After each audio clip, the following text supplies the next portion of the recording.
So the way that I look at this is basically very, very simple. The margin that you're making on your agent is at the expense of their opportunity. And nobody's ever addressed the actual source of the problem. They've only managed the symptoms or recreated what the symptoms look like.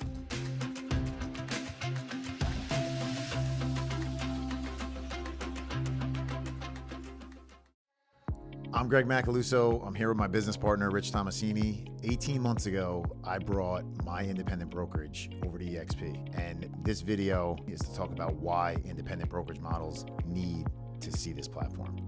So let's get into it. So main objective is getting us together because as business partners, we want to talk about like where the growth opportunity lies, why this is existing and what this all could look like. But how you scaled and then us combined then scaled to 2,400 plus agents in 14 countries in 5 years and what that looks like. Yeah, so basically some of this conversation, many of you guys might not yet be at. You might not be able to meet us at where we're at, not because we're evolved, but we've been through pain and decades in the business enough to start understanding where the blind spots are. First thing, you got to be able to scale and compound with no cost acquisition. Otherwise, you're yesterday's real estate company. Number two, agents want equity. We're tired of renting our careers. And there has never been in the history of this industry disruption like there's been with a model that treats the agent as an owner and also changes the compensation model because we're pretty sober on the fact that the agent's getting all the business. I mean, the main thing that I look at from trying to describe what has transpired or what can be really important for people to understand, meaning the agent perspective and the broker side perspective, because I'm coming into this as a brokerage owner, right? Is the risk versus the cost versus the opportunity. So, you know, there's risk associated with being a brokerage. That's much grander, right? Now you're taking on all that risk, all that liability. There's cost associated with being the brokerage. You're taking on all that cost in combination with all the risk and liability. And then where is the opportunity then lie for you? And then where does the opportunity then lie for the agents? See, my biggest thing is looking at it from a brokerage perspective. I was able enough to pull my brokerage hat off for a minute and say from the agent perspective, how am I looking at this? Like, where's my growth plan? But then how does that then in turn help me as the brokerage owner if I give them a growth plan? Well, is it franchising? Well, we all know that model's falling on its face. Where's the opportunity lie? Well, the opportunity lies in, and I've used the term before, is layered growth, which can happen through what this platform offers. So give me an idea what your thoughts on that. So I have a bifurcated thought on that. So one thing is that basically as an agent perspective, would you rather get paid 1% on 10,000 listings or 3% on 50? Right. Brokerage owners need to think that way. And it's hard to read the label when you're stuck inside the jar, which is almost every brokerage owner's problem. Yeah. So the way that I look at this is basically very, very simple. The margin that you're making on your agent is at the expense of their opportunity. And nobody's ever addressed the actual source of the problem. They've only managed the symptoms or recreated what the symptoms look like. So this is the first example where I have seen in 25 years of being in this business of a win-win. The agent wins, the brokerage wins. Yep. So let's unpeel that onion for a second. Okay. The list of names of agents that left your brokerage, the talent that has left your brokerage and gone to other, frankly, better value propositions is much more upsetting than the agents that you brought over in the last 6 months. Right. And there has to be a way for you to be able to graduate the high value talent to an ownership ability without having to give away part of your business. Right. What we've been able to do here on a platform, eXp is a brokerage, great. Yes, on MLS it says eXp Realty, but we're basically a platform just like any other software company that has reduced the fat off our P&L and been able to give agents autonomy and expansion at no cost acquisition. Mm-hmm. So would I want to be a full-time manager and cat herder of an independent brokerage? Right. No, you do that because it's just basically the industry that we're in. Not necessary here. What I am is I spend all my time in income producing activities, which is growth, development of people, iteration of my business plan, relational equity. And I plug into the platform of eXp for all the back end. Yeah. So I don't have to hire the 1,700 employees. I don't have to be available around the clock. I can expand anywhere that I want. And I've decided to use myself as a lab test. and I grabbed another mouse of mine and said, hey, listen, are we able to go from here to here faster than it took the greats like Coldwell Banker and all these other big founders of these companies? And the actual fact of the matter is that if you can get rid of the white noise and the narratives and the limited information, I've been able to add 2,400 agents that I have not taken one penny from. And I've been able to expand into over 463 markets into different countries without any cost, any red tape, any salaried people. Yeah. And if that doesn't make you curious, then this is definitely the wrong video to listen to. Yeah. So you're hitting on exactly. We're going to probably jump around a little bit from what I want to do, and I don't care. It's fine because that's where the gems come, right? So sure. My thought is exactly what you just said. So same thing with me. I took my brokerage that was a smaller independent brokerage, but doing well and lots of volume and successful in its own right. But where the opportunity lie for the agents. But here's more so in doing that, in taking that step to remove the boundaries that then I had or what I was limited by. I 5x'd my brokerage in 18 months. That's insane. And doubled your volume. No one can do that. And so to your point, where I've used this term before because Glenn himself has said it to me. If you look at it as opposed to being a brokerage, you look at it more as it's a platform or it's a skeleton rather. And I'm just going to insert my business onto that skeleton and build it as big and as grand as you want. I've used it from like a housing perspective. It's the foundation. Build your frame as big as you want. And then go build the grandest house you'd like on top of that foundation. That's what it is. And it's offering this opportunity because it's taking away all the limitations you have as a brokerage owner that you're not realizing are limitations. So the foundation that EXP was built on was reducing expenses and giving opportunity to be recasted back to the people that do all the volume. Yep. And that's why we were able to build a skyscraper on a foundation that you could have built a 20,000 square foot house on. Right. And there are no other brokerage examples that have added 80,000 agents in the last 6 years or less. Right. So obviously we're not all crazy, albeit some of us are. This is real estate, right? The fact of the matter is that this entire platform was built for the brokerage owner. So let's simplify this for a second. Okay. If you have an agent that's doing 300 transactions at your brokerage, you're losing them, or you're making them owner. Right? So that is a problem. You can only offer ownership so many times before you're diluted. Correct. And then what kind of product are we talking about selling? Right. Not easy to sell a brokerage with your name on there. Right. So from the agent perspective at EXP, they're able to actually earn their entire commissions paid in back through performance. And that has been incredible because when I came over here in 2017 as one of those examples, a very productive agent, I was able to get all of my $16,000 cap gifted back in stock. What does that mean? Well, it means the stock was $2.87 pre-split when I started getting it. So my wife and I have become accidental beneficiaries of a company that performed far greater than my little LLC that I have called Richard Tomasini Enterprises, which is not sellable. Right. It is now with revenue share, but it's not sellable, right? So from an agent standpoint, I'm paying $1,500 a month for healthcare, and now I pay $900 and we have better healthcare. So the discounted healthcare is an option. From an impatient person standpoint, I have 1,700 people and 6 local brokers to help support me 24/7. From a referral program, I have 88,000 other shareholders that can give referrals to our back channel on Workplace. Mm-hmm. From a collaboration and education standpoint, I have access to people that sell far more than I do. And in my last office, that wasn't the case. Mm-hmm. I was the top, which means that I was in the wrong room. Right? So I'm just touching on just a couple little bullet points of what the agent benefits are coming over to EXP. You're going to build long-term wealth through shares. You're going to be able to get some of the shares to the equity program at a 10% discount, which is pretty insane because you're allowed to sell it in 24 hours. That's pretty cool, right? But most importantly, you have the infrastructure in which EXP was built, which is to scale compound, own your brand, and don't let little dotted geographical lines across the map they taught you in 8th grade become a relevant part of your growth. And as an independent brokerage owner, you haven't solved the problems that your agents are seeking out and craving. No. And it's because you're holding on to your brand. Yeah, you're holding on to your brand. And I was so I want to we don't have to break down every component of this because there's a lot to unpack if we're going to try and unpack every little facet of this. But I want to break down one important aspect that I've talked about a number of times. everybody wants to tout technology when even as some of the smaller brokerage owners, oh, we have this platform, oh, we have this grand technology. I'm sorry, they're all lying. Everybody has the same technology when it comes to CRMs and search engines and all the abilities to try and drive some of that traffic. Sure. When technology comes into play that EXP has, that no one else has, is what you're talking about, which is the cloud and the back office, because of the fact that I've had this conversation now with hundreds of agents, and the same conversation goes like this every time.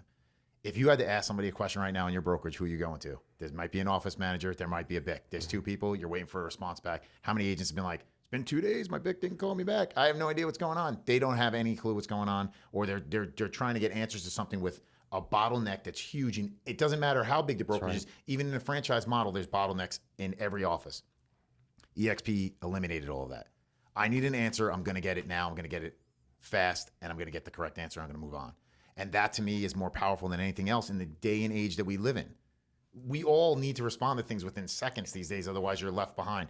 Why would you not want to be part of the platform that can give you those answers the fastest? That's the power of what EXP has to offer as far as technology is concerned. So that to me as a brokerage owner is where the giant miss is of most of them. That as grand as you think you can build out your technology package, you're never going to be able to compete with that. That's huge to me. Like that was a big impact to me because it also alleviated my need to be inserted or management to be inserted into the day-to-day operations of what's going on. We're stripping all of that administrative functionality away. That's and right. being able to then just layer it with growth. So let's marry the need and value of that with the facts. When COVID happened, we're the only company that doubled in size. That was more than 2 or 3 agents. Easy to double in size when you're that size. We went from 20 to 40,000 agents because we don't need. I have some of the numbers. Yeah. 2019, right before COVID hit, there was 25,000 agents at EXP. By 2021, there was 71,000 agents. Wow. And now we're over. I undershot. Yeah. It's more than doubled. Yeah. So the interesting concept here for brokerage owners is that we know what your blind spots are. You're working in silos. If people can't drive to your office, you don't think that they can work for you. That's a old truth. It's not current, okay? Number 2, the agents that are leaving you are the ones that you don't want to go in most cases. At EXP, it's the opposite. Most of the agents that leave EXP are doing less than 1 transaction a year. Right. So when you lose a Greg Macaluso from the boutique firm that he came from, it's crushing. It's 50% of your volume or 70% of your volume, right? So that doesn't really diversify you very well, right? You have a lot of eggs in one basket. As a brokerage owner, you're paying retail for all of these antiquated costs. You got people scrolling Facebook and Instagram, you got boards, you got all these payroll positions, and they're unnecessary. I mean, we bring over mega team leaders here or independent brokerage owners under the mega team structure, and the maximum payout that EXP is going to gain from each agent is $4,000 maximum in commission. Right? The amount of access and tools that you have through this company make it a value proposition that is a no-brainer for anybody that's been in the game for a long time. Yep. The biggest problem that we have for independent brokerage owners is that they've started to lose curiosity because they have sold themselves this idea that 100% minus my expenses is more profitable or drives more revenue than other platforms. And that is a very expensive place to land. Yep. 100%. Even though I understand how you land there. From a cost perspective, in most case scenarios, you're talking about cost that is anywhere from upwards of 40, 50%, really. Sure. To could be upwards of 70%. Yeah. And in a lot of case scenarios, the brokerage owners, if they're not running lean and tight and going back and reviewing their systems and understanding like where they're falling on things, there's so much money getting left on the table on a regular basis from a cost. Like I'm saying this from experience, right? Sure. And I feel like I'm somebody that was pretty dialed in. I've built other groups before in another industry. Like I knew how to run lean. It still cost me a astronomical amount per agent. And then you couple in the risk with that, then forget it. The carrying cost. But the cost per agent. Now you strip all of that away. And, I'm sorry, I go back to this like from a sales perspective because everybody knows this. If you're not growing, you're dying, right? Yes. So can I grow faster in a platform that my cost is 0 and now I'm basically bringing people into the fold of something that is already built, running, smooth, operational, functional and takes all of that off my plate so I can continue to grow? Or am I getting into minutia and the weeds and being a bottleneck is going to help me grow? It's simple. It's simple from that perspective. And we're not even going to get into slippage and breakage and all of these different business terms of how we control expenses and margins. It's just basically fundamentally this simple, because we are essentially talking to real estate people. A for sale by owner that is trying to save themselves 6% and leaves 12% on the table is exactly the dynamic that we've seen 5,200 teams and independent brokerages realize in front of us on Zoom calls or face to face. And if you keep seeing these examples, I start to wonder, why is someone like me who doesn't have a business degree able to run 2,400 agents and not deal with any management liability? Specific training is not on my shoulders. I'm only supplemental where I want to train on. Why are we not treating technicians as entrepreneurs? Because they are.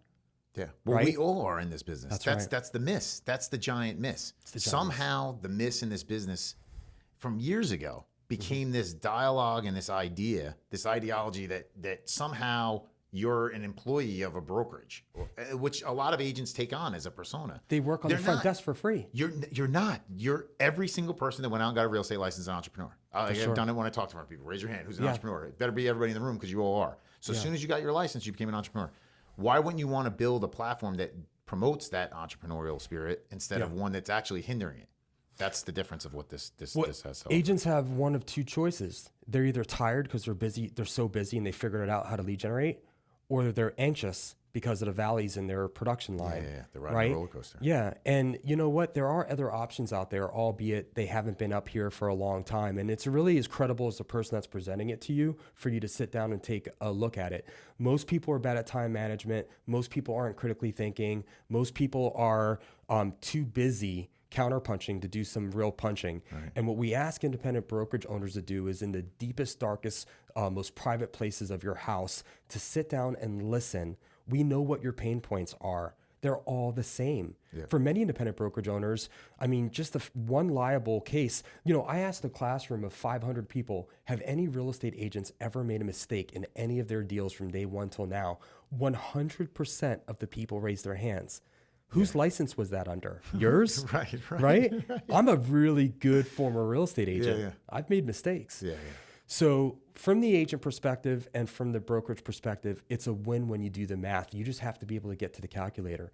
Now, one thing that's interesting is that you said something earlier to me that was it was the most honest lie I've heard.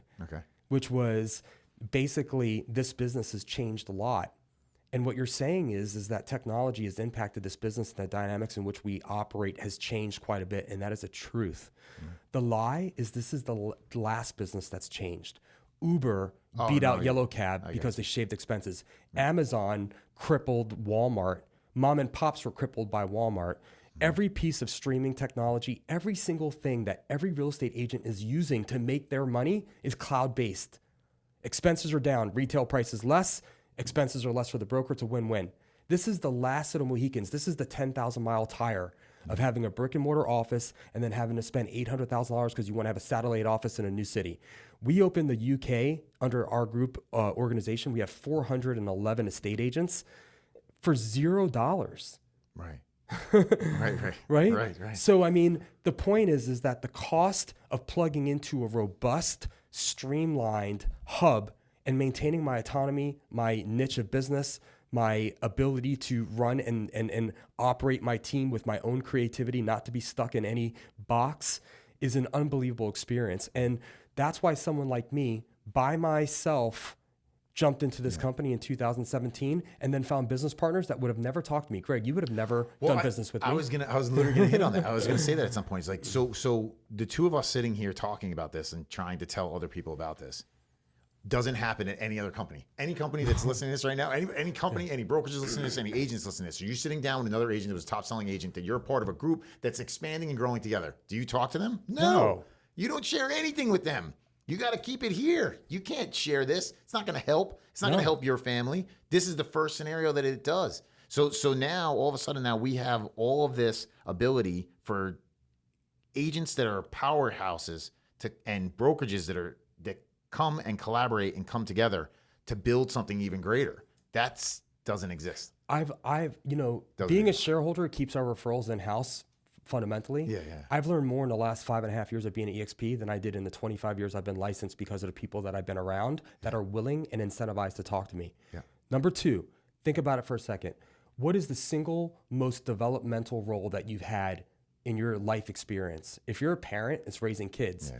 And do you want to raise your kids to where they're always safeguarded and in your house when they're 45 years old with their second wife and their 8 kids? Asking No, you you every don't. question. You want to develop agents to be independent brokerage owners. And with a revenue share organization, you're allowed to do that. And you guys can surf the same wave and work together. Yeah. And that compounding interest that we have on the very newest agent at the company is dangerous for our competitors. The other thing too is that you have 1 or 2 recruiters in any of these antiquated independent brokerages and you're paying them a few $100,000 and they all burn out. No one lasts over 24 months. They just can't deal with the absolute enormous Herculean task of constantly bringing agents over, right? Well, with this, we have 88,000 agents that are ambassadors for the company that have an incentive to grow the company, and you don't have to go under their team names or their own autonomy. You don't have to even live near them. And that is a very, very hard thing to combat. I would never want to combat 88,000 farmers with pitchforks, right? Over one person with a sword. Right. And that and that point is what I guess we started this whole thing off with. It's a compounding growth that now the analogy that I've used is made as a small snowball that started rolling down the hill. Well, now it's a giant snowball that it can't be stopped. So that's going to continue rolling down the hill. Do you want to stand in front of it and try and stop it, or do you want to basically jump on and go along for the ride? Because at the end of the day, what's going to end up happening now is as much as you can keep filling, even with those recruiters, as much as you can keep filling your front end, you're losing them out the back door. I mean, listen, if your company is roughly the same size as it was last year or smaller, you're terminal. Yeah. So we have to change our way of thinking, what we eat, how we behave in the space. Yeah. We can't be unaware. When fear starts to settle in all of us, a lot of times we retract and we lean out. And what I've noticed is the most successful independent brokerage owners like Chuck Fazio that came with 600 agents or whatever, he's at 9,000 agents, or Mitch down in Florida that's at 2,100 agents, right? Is that the people that are able to move before the pain is intolerable, they don't have to get to rock bottom to make a decision. They're unstoppable. And they come over to this model. So for example, if I had my own brokerage of 100 agents dispersed throughout the Southeast, and I had all these expenses, and I was able to reduce this to a maximum of $4,000 commission per agent for the ones that capped, right? But let's just say I was able to do that, right? So right off the bat, I'm in the black. Now, in addition to that, all of those agents are getting stock. In addition to that, my top performers are getting their money back, so they get real sticky and they get enthusiastic. An enthusiastic agent is a recruiting tool, okay? In addition to that, all the liabilities off me. So now all I'm spending time on is growth, marketing, strategy, and developing people that are skilled enough to attract other people, right? In addition to that, I have 100 people that in time with care and development and support can have 1,000 people underneath each of them. Right? So even if the 80-20 rule is unbreakable, which it is, I have 20. Yeah. So basically for my 55 colleagues that I brought over to the company, 6 of those 55 have gotten this and were able to follow the conversation and not tune out. And that makes up 2/3 or almost 3/4 of our entire organization. So how do I get the best people around me versus just followership? Yeah. And it only can be done when their incentive is equal to yours. Exactly. And that's what I've talked about a number of times as well, is that, the rev share aspect of not the idea of that the rev share is this, we've said it a number of times, this compounding growth, but the underlying factor of that is stickiness for your top performers. And it's stickiness in the growth opportunities that you have. It's opportunity that the agents that are part of your organization would never otherwise have. When you combine all those things together into what rev share then looks like, you almost remove the idea of rev share. It's just growth. It's just ownership and growth. So basically, here's the thing, is that if your currency is about making dollars, this is a no-brainer for you, because if you have a calculator and an 8th grade education, we can work through all of that. Actually, frankly, I probably tuned out in 6th grade, so let's just lower that, okay? Second thing, how many brokerage owners have created multimillionaires? If you're a millionaire right now and you have Created. yeah, if you have $1.1 million of net worth, yes, you're officially a millionaire in the biggest inflation time of recent history. Okay, so it's like being yesterday's 500,000-aire. If you're a multimillionaire, right, and you're a business owner, how many other multimillionaires have you developed? And then, by the way, what was the price they paid for that money? Yeah. Right? Here at this company, Glenn has probably created 900 of us, and he's probably got 2,000 on deck. Yeah. So if the opportunity isn't duplicatable, you're having to test all your agents on loyalty. And a lot of people are conflating loyalty with repeat business. A lot of people will repeat businesses because they're into patterns and they don't like changing things up and they hate change. But that's not loyalty.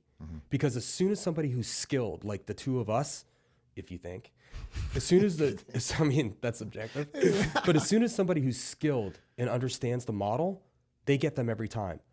It's very hard. If you take one of my Icon agents or one of my revenue share agents, it is almost impossible to steal one from me. Oh, I agree completely. Where it is, I can steal one from you in 25 minutes. Yeah. Once it's understood, the value prop, it's not apples to apples. It's the little piggy with the straw house versus the brick house. So what we're trying to do is slowly educate with the more experienced agents like us that ran their own indies, ran mega teams. Most indies are just basically inflated mega teams with the building, right? With more overhead and liability. Yep. Or agents that are at burnout and they know they can't tread water for another 20 years. What we're trying to do is like, let's start looking at the math. We basically have this one total component of the model where you can outperform it and get all your money back. And if the stock goes for a ride or it goes down to zero, that's the basic deciding factor. But you're gonna, like for us, if you look at the history, the stock's been very good. I don't have tarot cards. I don't know what it's gonna do down the road. Nobody does. But it's been doing well. If you look at the rest of the companies, our percentages are always up, right? Number two, every one of your agents are gonna be better financially prepared for retirement. What's the retirement age for realtors? Do you know? None. We'd have to call a funeral home, right? And then the last part is that every real estate agent has relational equity with people that don't live in the same town that they are. And this is the first opportunity that they can do business together. Like I'd love to be able to do business with my best friend from high school that lives in Nebraska. Yeah. Because I'm not going to Nebraska for fun, right? Yeah. I'm an example of that. It was when I came in, that's the way I was able to 5x. We live an hour away. Because how do we interact this way? Well, because we live. And then your ripple effect of that. Yeah. So all of a sudden now, like so I went from in an 18-month period from being in 2 states because I'm bordering South Carolina here. Yeah, we naturally are 2 states in Charlotte. Okay, naturally in 2 states, and that's fine. That's kind of cool. But then I went to 14 states in 18 months. Yeah, like despite your focus on it. Yeah. How does that happen? Well, it happens because this is the first time where all those barriers are now torn down. And the borders of states are torn down. This is basically like one of the largest examples of organic growth ever seen in the industry. And that's why it's grassroots. It's grassroots. Right. That's the cool part about it. Because I don't know who's a good agent. I only know who's a productive agent. And I don't know about you guys, but I've met many productive agents that I don't want to hang out with. Yeah. Right? So what we have is basically a core value setup. And if your core values are aligned with the company, you seem to stay. And if you're that type of person that gets to know the company, you're welcome to invite anybody that you want that feels like a match. Yeah. And those agents that are on that productivity level that you're talking about that see the value, they're going to stay because of 2 reasons. They're going to stay because obviously the value of what the company has to offer, but they're also going to have the greatest opportunity that they had. The same as us. It's the exact same opportunity, and that's the 88,000 game people. changer. In the nation, 78,000 people, because we have 10,000 international agents, are on the exact same pay plan. You're either just on a mega team, standard team, self-organized team, or solo. But they're all also identical. And that changes from again. There's another huge factor that comes into from a collaboration standpoint. And look, I'll be the one that rips the Band-Aid off of this one. Is realistically what ends up happening in most independent brokerage models. How do you hold on and retain your top talent? You end up cutting them some side deal, or you cut them a higher percentage. And now you're bleeding because you're trying to give them a higher payout to keep them happy, to keep them there. And what does that do? It creates animosity with the rest of the sales force. Sure. And now has your top agent basically hemorrhaging your company because you're barely even being compensated for the fact that they're sitting there giving you the numbers that you need to have in order to stay alive. It's basically a never-ending cycle of going down a path of demise. And now this is the first opportunity where you feel like, regardless of even if it's somebody that's part of your organization, you can go to any EXP meeting and you're sitting in a meeting now with all these people and you're looking across the room and you're like, all these guys are on the same payout as me. Every single one of them is exactly the same as me. The opportunity is identical. It's unbelievable how much that then lends to collaboration then too, though, because it's like, all right, I'm not looking across at you and be like, oh, you're the top producer over there. You must be getting some side deal. It's no, hey, we're all doing this together. Let's share. When you have a unique and explosive opportunity, it seems to attract people that are looking for opportunities. Yeah. Right. And if you're not looking for an opportunity, the world needs average people too. Like, there's absolutely no harm in that, right? I mean, the fact of the matter is you're either trying to build something that's going to take care of you, or you're trying to survive. And what I like about that, albeit a bit of an elitist mentality, is that I only say all that from basic observations.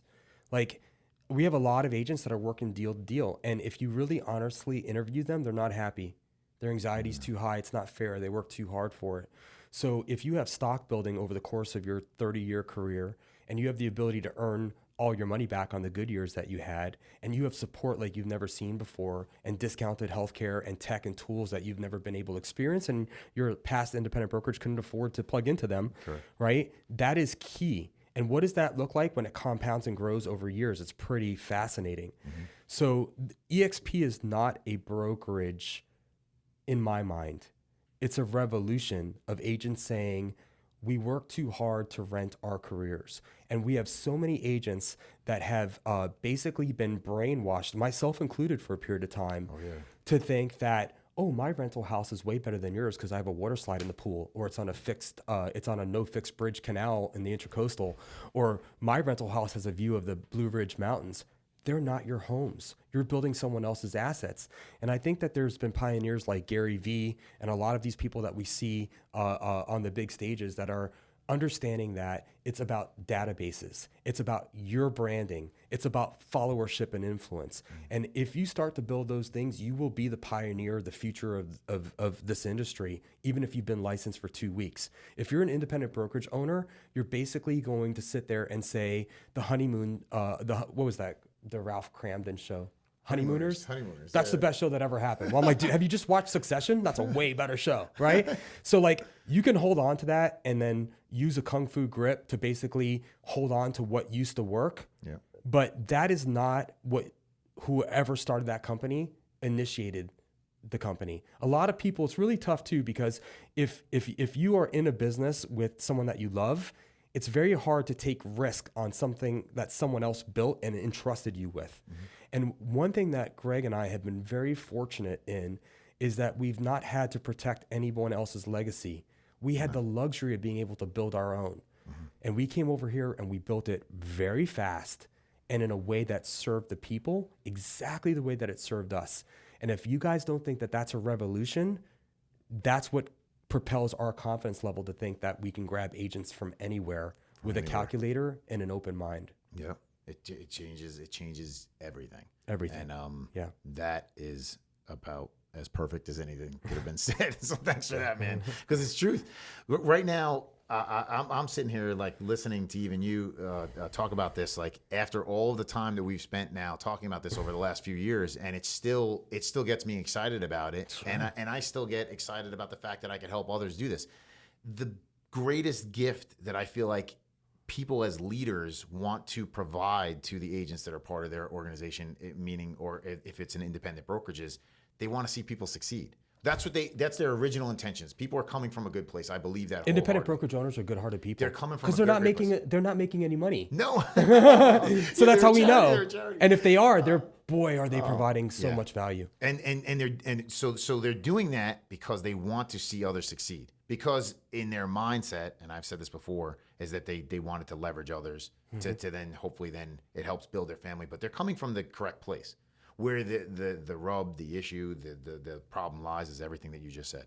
Yeah. None of those opportunities then exist then for them to then propel it forward. And that's where the fail becomes. And now you're putting yourself in a trap because you're going to hold on to something longer than you should because you're doing it from a good place. That's right. Remove it for a second. Remove your idea of what it was about for a second.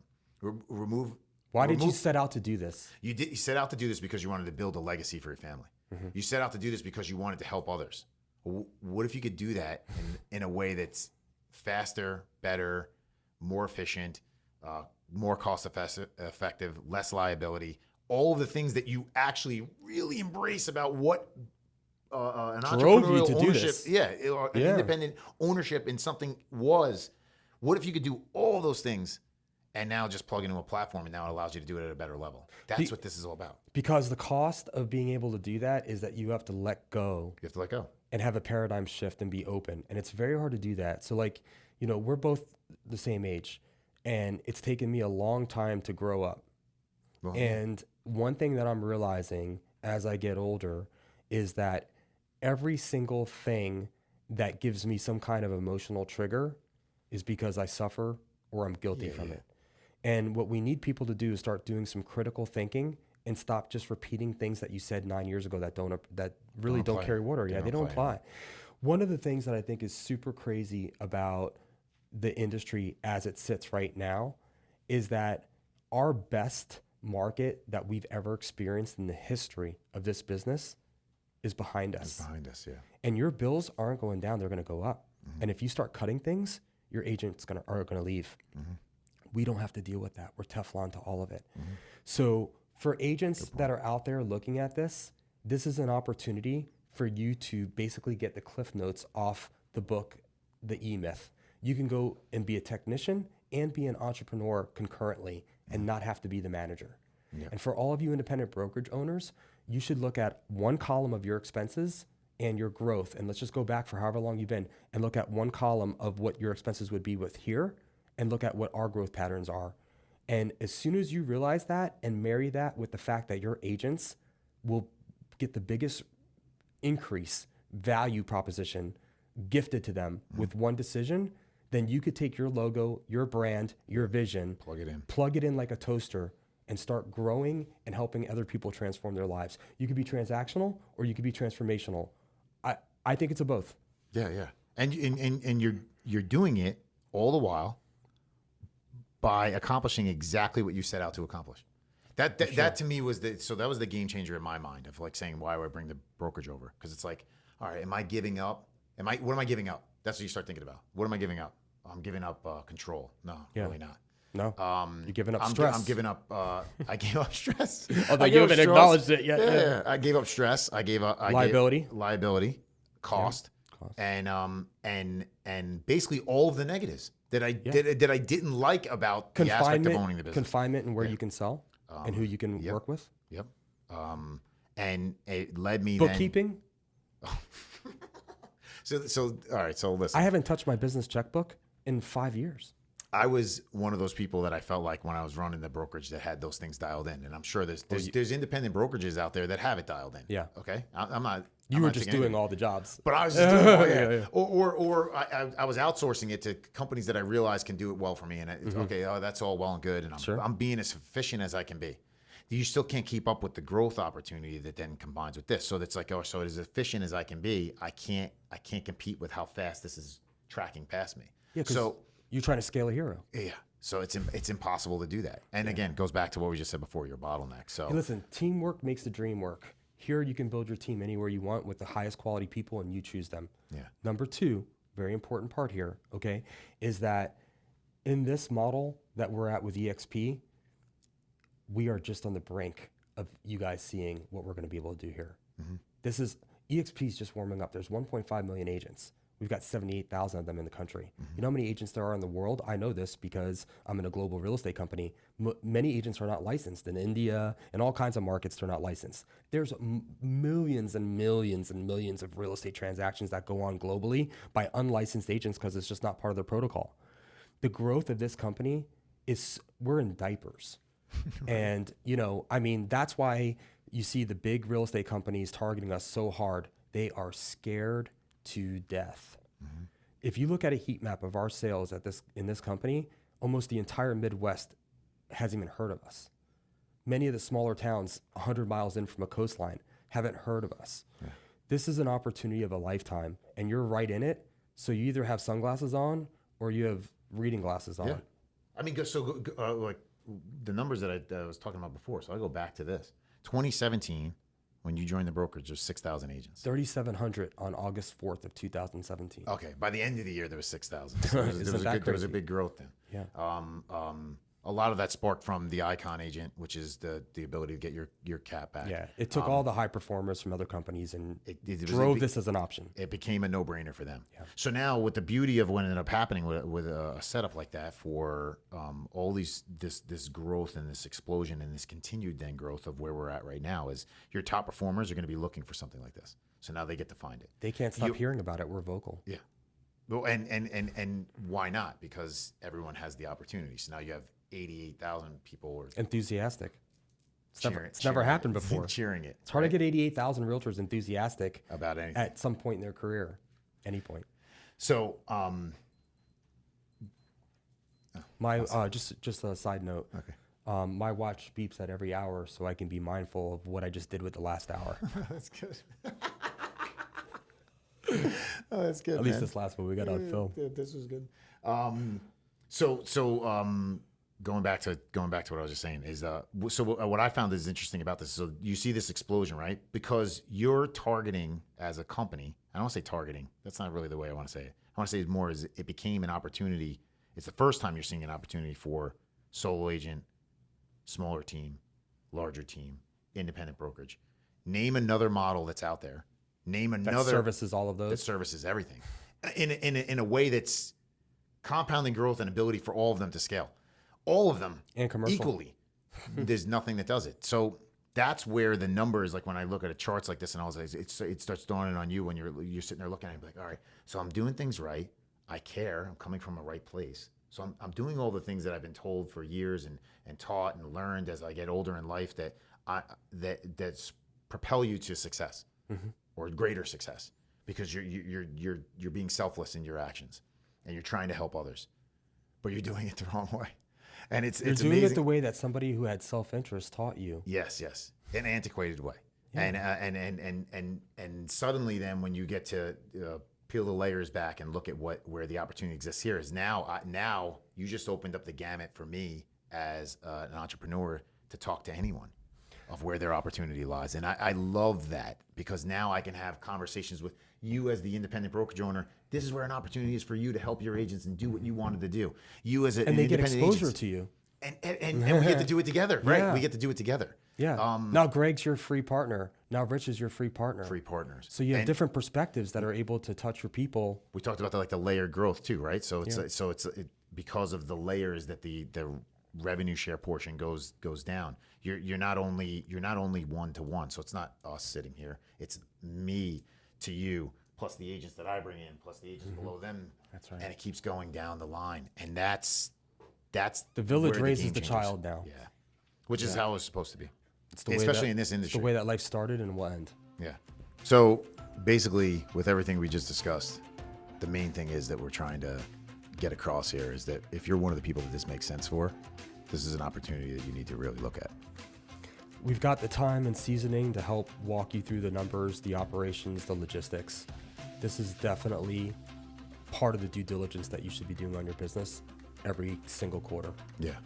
And here's where the opportunity